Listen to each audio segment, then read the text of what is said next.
Sanibonani, good evening, Dumalanga, and welcome to episode 156 of the Private Property Podcast. I'm your host, Zama. It's the Wednesday edition of the Private Property Podcast, and as we always do every Wednesday, we have somebody from the Absa Home Loans team. And this is somebody who needs no introduction. Almost every single time I speak to him, this is something that we always speak about. But before we get into that one, we are, of course, running a competition this week where we're giving away 500 Rand in cash. And I'm sure as many people are getting ready for Black Friday, that little bit of money can go quite a long way. And all you have to do to stand a chance of winning that 500 Rand cash is to tell us, or share rather with us, a big milestone in your life. This is as we mark a big milestone for us here at Private Property, which is hitting 500,000 likes on our Facebook page. And as the community is growing and we slowly start counting down to 1 million of you in our Facebook page, we want to hear from you. What has been a big milestone that has certainly changed your life? All you have to do to enter that competition is share with us on our Facebook page, and you can even add a picture to accompany that particular post. And you have to be watching us live in order to be able to claim that 500 Rand cash prize. As you've seen in the some of the other days, we were able to get to some of the winners who were watching us live, and they were able to claim that 500 Rand in cash. However, some people were not tuned in, so you need to be watching us live. If you know that you've that you stay to the very end of the show when we announce who the lucky winner is. And of course, if you're watching us across social media pages, welcome. And if you're watching us for the first time, then we certainly do hope that you're going to be joining us.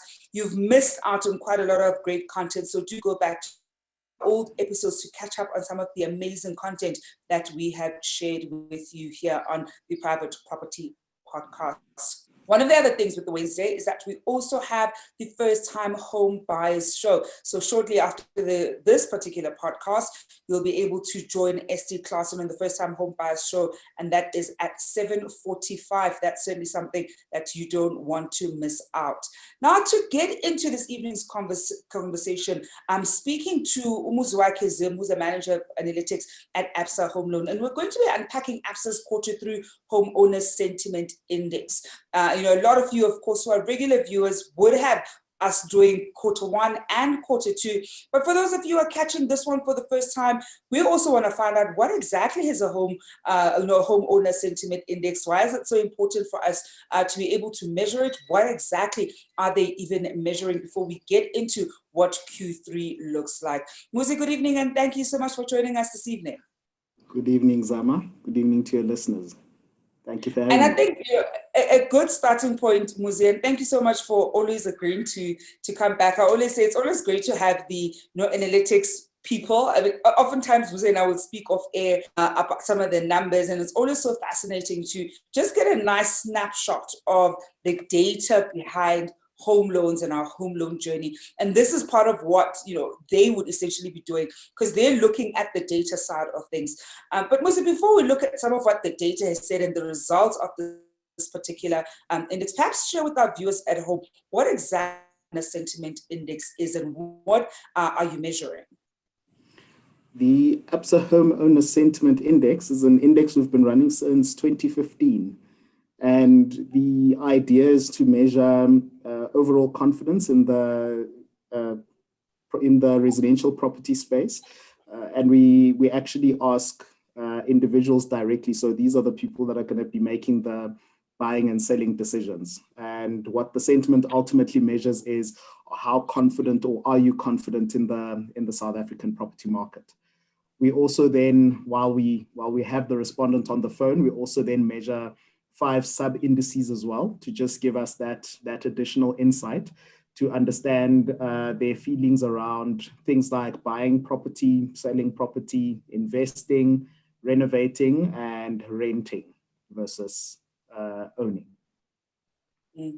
And if we look at the Absa Home Owner Sentiment Index, why would it be something that's important to even track? Because I'm sure people are thinking, okay, so I see what it is, but why would it be important for us to track something like that? The HSI gives some very nice leading indicators in terms of where the market looks like it's going to go. So many of the indices that are tracked economically are normally in the rearview mirror. So it's something that's already happened. And what the HSI does, and what it's very useful for, it's to enable people who are interested in participating in the property space to actually get a view of, how do people feel today who are going to be making those buying, selling, investing decisions tomorrow. And it can then give you a nice view of, where do you think the market is going to be going to.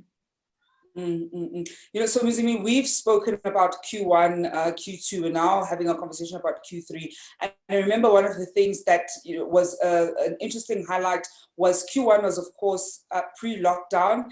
And we did a nice comparison when we were looking at Q2 figures and what the data said in Q2 around what exactly is the difference or any movements from what came out of Q1, especially because we're now into lockdown. A lot of the homeowners would have experienced the harshness of a hard lockdown and then slowly going into the country slowly opening up. Perhaps take us through some of the surprises that you found, because I think a lot of us, if I look at Q3, would have gotten relatively used to lockdown. And I say relatively because it's still quite a shock to the system, having to adjust to this new normal, as we've come to call it. Yes, I think, Zama, just for the benefit of the listeners, what we saw in Q3 is that sentiment has recovered to 2019 levels. So that's been very good for the industry in general. What we saw is a dip in sentiment in Q1. And this dip in sentiment in Q1 was when everyone was still looking forward and the lockdown was looming, and people were wondering, what the extent of COVID is going to be, and what the fallout is going to be economically. How deep is it going to be? How long is it going to be? So we took quite a big, quite a dip in Q1, and then after we went into lockdown, we then just immediately before lockdown, we had a big interest rate cut, and we had a few more during lockdown.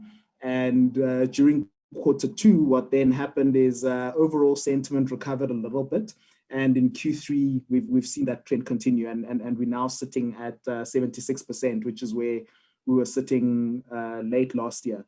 So some of the surprises that have actually come out is when we asked respondents about whether they think it's a good time to buy property, and when we asked whether it's a good time to sell property, we now kind of had these two camps. And the camp that said it's a good time to buy property, their single biggest mention was the fact that property prices are really good right now. And what we've seen in Q3 is a slight recovery in the sentiment for selling property, and the number one driver for why it's a good time to sell property was also prices are really good right now. So this kind of doesn't make sense, where you've got these two camps that are in theory meant to be at loggerheads, both referring to the same thing. So on the one hand, people are saying prices are good because they low, and on the other camp, you've got prices are good because they're high. The other thing that we saw is that in Q2, a lot said, well, maybe I should really think about buying property rather than renting. So we actually saw an upshot in renters who said it's a great time to buy right now. And we saw investors also saying, well, if you're renting, maybe you should think about buying. And hence in Q2, investors weren't quite keen to continue investing. What we've seen in Q3, we've actually seen a bit of an unwinding of that, where renters are saying, well, maybe it's not such a bad idea to rent. So compared to pre-lockdown, there's still relatively more renters who say they're willing to buy now, although that number is down compared to Q2. The same is true for investors. Although investors have started coming out and saying, well, maybe it's not such a bad idea to rent right now. You know, and I think then if we explore, Muzi, some of the trends, and we'll do a nice sort of breakdown when we look at what the almost overall sentiment was in the indices, as you've mentioned, because as I go through it, and it's interesting, one of the surprises was that prices are good for both sides, because you would think that there'd be one party that isn't happy with the price point. So it's actually interesting to get a sense that both sides are happy with where the price point is. If anything, the various conversations that we've had with different guests and even some of the viewers at home commenting, you almost get a sense that maybe when people kind of are actively asked about prices, they probably apply their mind just slightly. And it probably wouldn't even quite matter where the price point is, because although we know that chances are a lot of the people who are probably responding, it's properties under the 2M mark, because we also know that more often than not, that's where a lot of the activity or transactions typically are. But what would you then say, Muzi, I mean, if you look at Q1, Q2, and now Q3, what have been some of the trends? I mean, because we've actually gone through quite a lot of unprecedented activity, from living during an era of a global pandemic. We've had 5 interest rate cuts. And when you look at the historically low interest rates, quite a lot of people are saying, look, maybe this is a good time to buy, this is a good time to buy. And while others are saying, listen, you actually want to be more level-headed before you make that particular decision. Make sure you don't fall into a false sense of affordability. So what have you been able to monitor as the trends, especially when you look at, from Q1 and perhaps even reflecting to last year's trends, and especially Q3 trends? Yes, so some of the trends, I've got 4 trends. Well, the one about the pricing dissonance, I guess we'll pick up on a little bit later. So other than that, I've got four trends that I'd like to share. The one trend that has continued is COVID-19 specific mentions. People who were concerned for any reason, who either said they're not confident in the market, or it's not a good time to sell or a good time to buy, etc. So people who had concerns, who were then asked, why do you have the concerns that you have? COVID-19 specific mentions have continued to reduce. So what we found is that the respondents who are concerned tend to be concerned about uncertainty in the economy in general, and not specifically around COVID-19. The other thing that we've seen is that the gap between sentiment to buy and sell has closed a little bit, but it still remains quite wide. So if you imagine on the one side, so on the side of the buyer, sentiment for buyers has recovered to pre-lockdown levels. So I guess forward looking, we could say it's an indication of demand kind of being as healthy as it was before we went into lockdown, although sentiment on the selling side is still relatively quite low. So we're actually seeing that gap open somewhat. And what this means is then there's going to be more people who are selling, who are chasing fewer properties available for sale. And what this ultimately means is it's actually a good indication for prices in general, because if you've got more buyers and fewer sellers, it's actually going to start bringing up prices somewhat. We've seen some early indications, but I mean, early indications are in no way definitive in telling us where prices are going to go to. The third one is around investors that I mentioned that in Q3 they kind of rebounded and said they're really confident. But the other group that rebounded nicely in Q3 is non-first-time homeowners. Who have historically not really been confident in the property market, so they've actually come through quite nicely, and even in our normal day-to-day activity, we've actually seen them starting to play a more prominent role in that. And then the fourth one is just around various trends that are emerging around people's preferences for the types of properties that they're buying. Now that everyone knows what it's like to sort of be stuck in their home, we've got parents who are now looking for properties with bigger yards. We've got buyers looking for properties with study areas, multiple living areas or entertainment areas, so that they can entertain some guests. And then the last one is we're also seeing some indications of semigration, where people are saying, I'm working from home anyway, so I might as well work from Ballito in the north of Durban. Yeah, I would love to be working in Ballito. I think having a seaside view would probably be better than being stuck in Joburg North. Yeah, when I actually look at the results, and it's something that you've mentioned, that the investors and the non-first-time home buyers have essentially rebounded, and their sentiment has gone up. Do you perhaps have a sense of why that may be? Because these were probably people who were slightly more cynical about home ownership, likely because they've been in it, so they know the myriad of things that could potentially go wrong, and how you're not going to be an overnight millionaire by going into property, as some people would probably have us believe. So what have you picked up as being part of the reasons why they've now rebounded slightly? Yeah. So on the investor side, I normally defer to my colleague Miguel. I'd normally pick up the phone and give him a call. But I've got a couple of ideas what I think has happened on the investor side. I think some investors might have thought the fallout is going to be much worse than it ended up being. And I guess there was a bit of a rebound there. There's also indications that investors, they're also benefiting from the low interest rate cycle. So their monthly payments have gone down quite a bit, and that's actually helped with regards to their monthly returns. And then also, I guess, with some of the renters having really thought again about whether it's worthwhile to go the journey themselves and buy their own property or not. I think maybe investors have been positively surprised in that regard.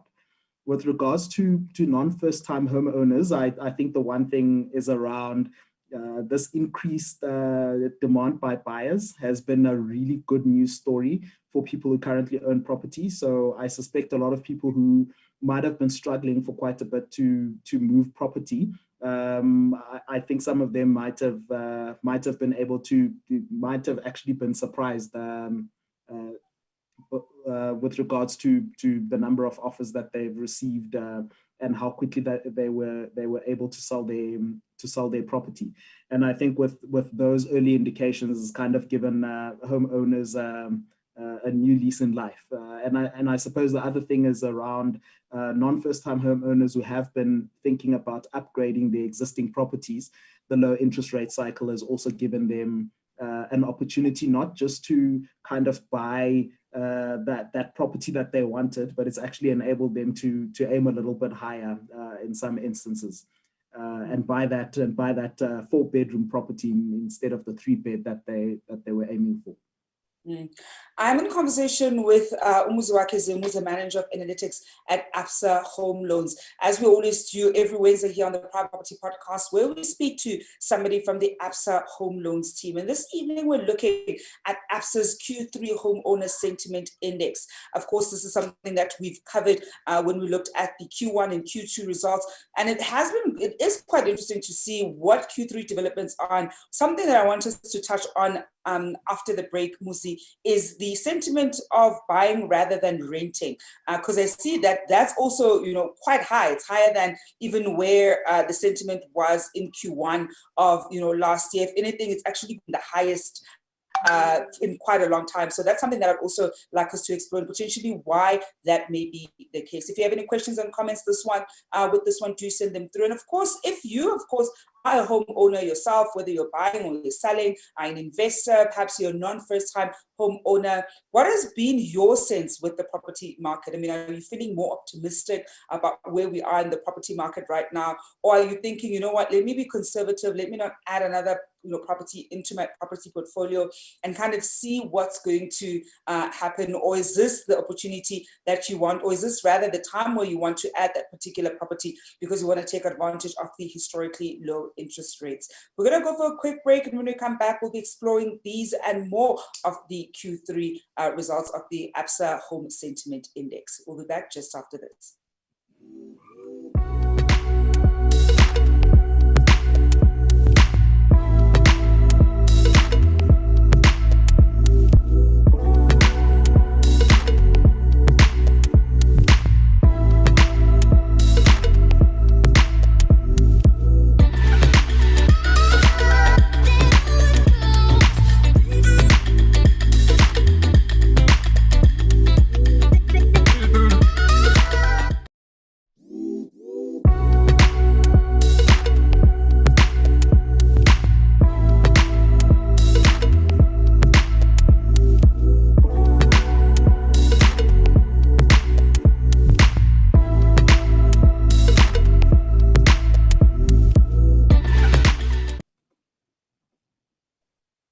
Welcome back to episode 157 of the Private Property Podcast. I'm your host, Zama. It's the Wednesday edition of the Private Property Podcast, and this evening I'm speaking to Muziwakhe Zim, who's a manager of analytics at Absa Home Loans. We're unpacking Absa's quarter three homeowners sentiment index. And of course, later on in the show, something that you can also look forward to is the announcement of 2 lucky winners who are going to be walking away with that 500 Rand in cash. Remember, you have to be watching us live in order to stand a chance to be winning that cash prize. So if you know that you've already entered the competition, make sure that you stay until the very end of the show when we find out who is the potential winner of that 500 Rand in cash. Now, Muzi, before the break, I did say I wanted us to have a look at the buying rather than renting property sentiment. I see here that 77% of the respondents consider it an appropriate time to buy rather than rent. And I mean, when I look at the other quarters, from as far back as last year, Q1, this is the highest that this particular, indicator has essentially been. What would be some of the reasons why you would see activity like this?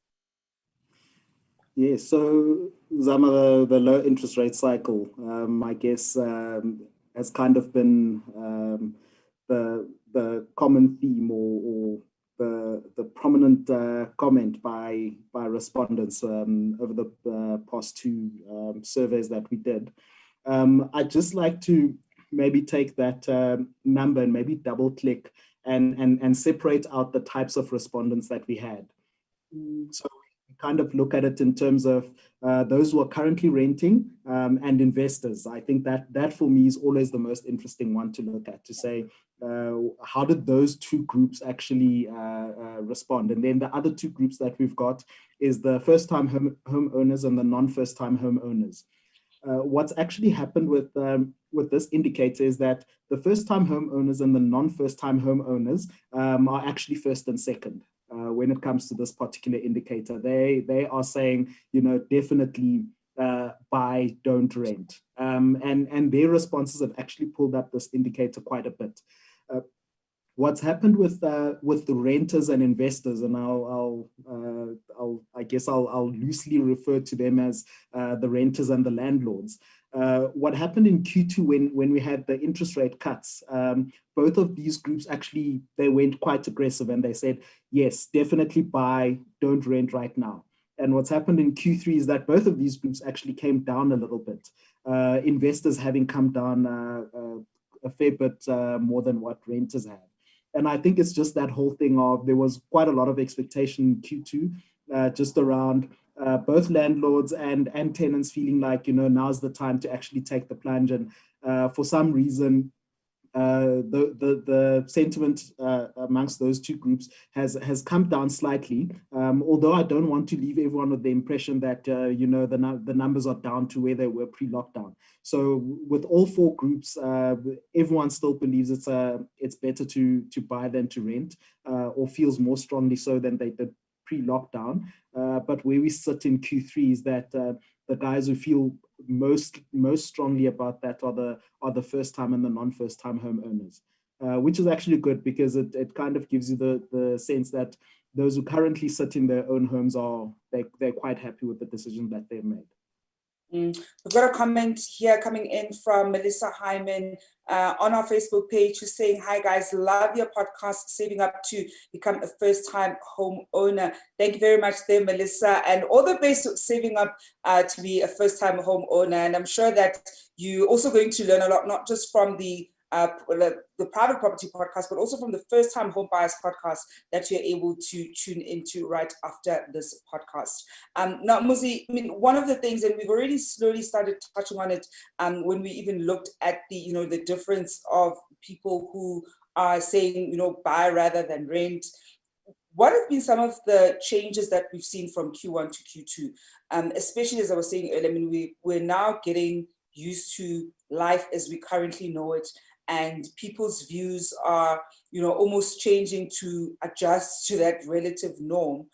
Whereas in Q1, perhaps we didn't think things would get to where we are now. In Q2, we were, I think, still going through the shock and probably the goal of living through a pandemic and, the economic shock and the, psychological shock. But now I think in many ways we've kind of gotten used to it slightly. So what are some of the changes that we've seen, from Q1, Q2, and perhaps even coming into Q3? Yes. So Zama, you're referring to buying rather than renting specifically? No, it's actually just across the different indices. So not just the buying versus renting. Yes. Yeah. So the one big thing that I'd just like to perhaps revisit is the dissonance that we currently have amongst would-be buyers and would-be sellers, where both of them say they currently have a price advantage right now. So the sellers have actually started mentioning in quite specific terms to say, now's a good time to sell, lock in the price while you can, strike while the iron's hot. There's more demand right now than there was a year or two ago. And they actually starting to talk about, I can actually lock in a good price, I can release some liquidity where I need it, etc. And on the buying side, they're also saying, well, interest rates are good, house prices are good. And the one way I think I can I sort of reason through it is sellers tend to look at the ticket price. So they tend to say, I'm selling my house for X. Whereas buyers, it would seem, tend to look at the monthly installment. And maybe there might have been a bit of a muddling in terms of, is it the property prices in general, or is it the interest rates currently? And I think that's kind of what's happening. But I think it's generally good in the market where everyone feels like they're getting a fair price. And I actually like the way you've just broken that down, because it is true. As a seller, you're looking at that big amount and you're thinking, look, if you know that your property is still currently bonded, you're roughly going to have to give the bank X amount of money. You know that the agent's commission is going to be roughly X amount. And you're probably thinking, this is how much I'd like to get out of the property. If you're even looking at making a profit during this period, of course, that also depends how far back you bought that property. And as a buyer, you really are looking at it as a monthly line item on your budget. And if anything, the one thing that I would say to the buyers is don't just look at the installment amount alone. And this is something that we always keep harping on about, because the cost of home ownership is something that you always need to be mindful of. It isn't just about that bond installment that would come off, from Absa or any other financial institution that you'd have your home loan with, but it's also about understanding your rates, your levies, and any other associated costs. So if you're able to afford all those respective payments, then certainly then you're able to have a better view of that particular property and your affordability of that particular property. Now, Muzi, before I let you go, any predictions for what Q4 might look like? When you've been working this for quite a while and you've been able to track some of the trends, where do you think we're going to end up for the Q4 results? Well, your guess is as good as mine. But if I take a stab at it, I think sentiment to buy property will remain resilient. I think people will still think it's a really good idea to buy property, given the way interest rates currently are. But I think what we will see, we'll see a continuing recovery in sentiment in sentiment to sell property, as people are starting to lock in those prices and they're starting to see that they can actually gain some good benefit from the current demand.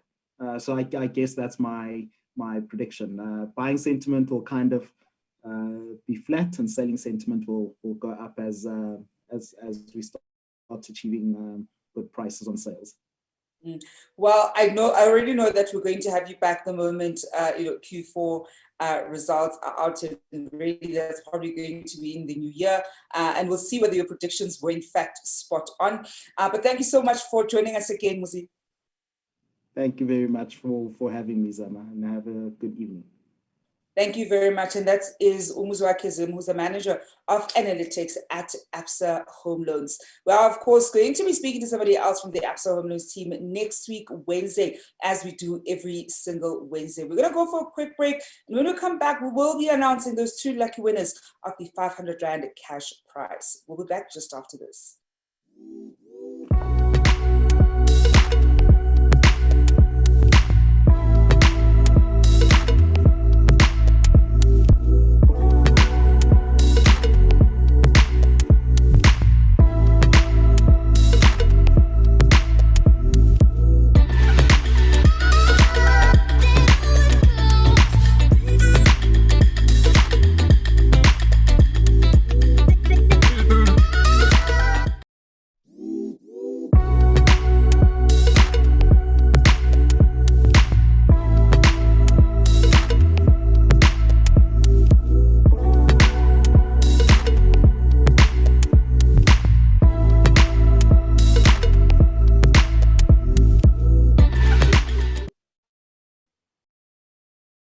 Welcome back to episode 157 of the Private Property Podcast.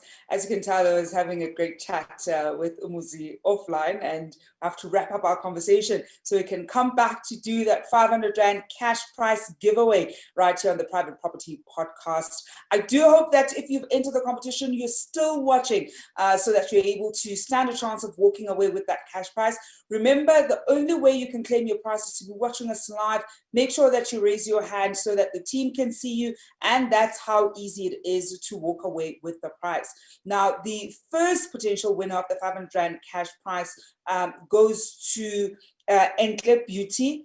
Entle Beauty wrote, "My biggest milestone this year is finalizing extending at home, 2 bedrooms added, just doing the touch-ups now, closing some of my accounts, resisting to use the ones left, and counting down to closing the first left. Slowly but surely we are winning." And that is coming from Entle Beauty. Those are certainly hashtag goals.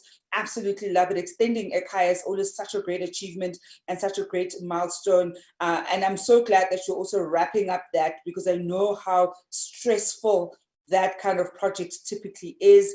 closing down debt and making sure that, you know, you end up closing that last account is always such a great feeling, because it also opens up a bit of cash flow in your bank account. So that's coming from Muziwakhe Beauty, and we're going to give her a minute or two to make herself known. And in the event where she is watching us live, then she'll get to walk away with that 500 Rand cash prize. And of course, we're also going to have a second winner this evening who's potentially going to walk away with that 500 Rand cash prize. And this is, of course, that competition where we want to know what your big milestone is. And all you have to do is share the milestone with us, just as Muziwakhe Beauty has and some of our other viewers throughout the week, and you stand a chance of walking away with that amount. And it doesn't matter how big or small that particular achievement or milestone rather is, it certainly is something that is going to catch our attention and will very likely come on the show. Now I'm going to just give it a moment to hear from my colleague if Muziwakhe Beauty has made herself known on our Facebook page. Remember, if you're watching us from Instagram or on YouTube, we're only running this competition on our Facebook page. So if you want to enter, you have to head on over to our Facebook page. And also the only way you can make yourself known while we're live on air is also on our Facebook page. So it's very important that you do so. And I've just gotten that green light with the Muziwakhe Beauty saying, thank you so much, I won. Hey, oh my goodness. Thank you very much, the Muziwakhe Beauty. Thank you for making yourself known, and congratulations. You get to walk away with that 500 Rand cash prize. And I'm very excited that she's here. She's made herself known, and she gets to walk away with that cash prize. Now, the second potential winner of our second 500 Rand cash prize is Anelda Everton. That's Anelda Everton, and she has written, the best moment in my life was when God blessed me with my granddaughter, Liane, and she's placed a beautiful picture of her granddaughter here with on the post that she shared with us, and that is Anelda Everton sharing about the milestone of God blessing her with her granddaughter. And we're also going to give Anelda a minute or two to also make herself known. I'd love for us to give away both these cash prizes. I think we've actually been on a bit of a roll this week. Every day we've managed to give away some cash. I think this is probably the only time we've ever struggled to give money away. So remember, we want to give this money away, and it really is easy. You want to share your milestone with us on our Facebook page. It doesn't matter how big or small. You're even able to add a picture to go with that particular milestone. Make sure you're watching us live here on the Private Property Podcast. Make sure that you are also waiting until the very end of the show when we announce the lucky winner. And you then can raise your hand and make yourself known. And that's how you can get to walk away with that 500 Rand in cash. We're waiting for Anelda Everton to see if she's watching us live and can be able to walk away with that 500 Rand cash prize.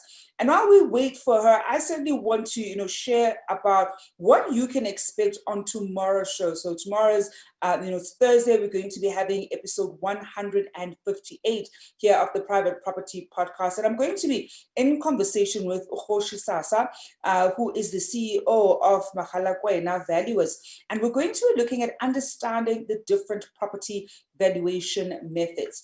I know so many times, we talk about the importance of valuing a property, the importance of making sure that you understand if the purchase price that you're about to be paying is in fact the right purchase price, and understanding what that means. So we're going to be exploring the different ways that your particular property can be valued.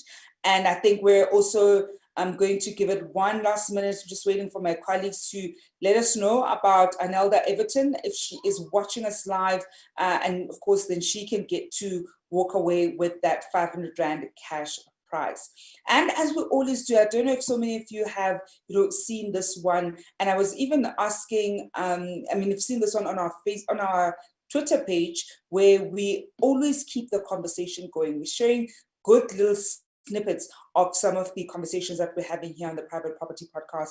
And if you want to watch the full episodes, of course, welcome to go back to some of the older episodes and make sure that you brush up on some of the great content that we have brought your way. And we love hearing from you at home, and even hearing about some of the topics that you would want us to cover. You're also able to hit me up on my own Twitter page on @Zamandungwa_K.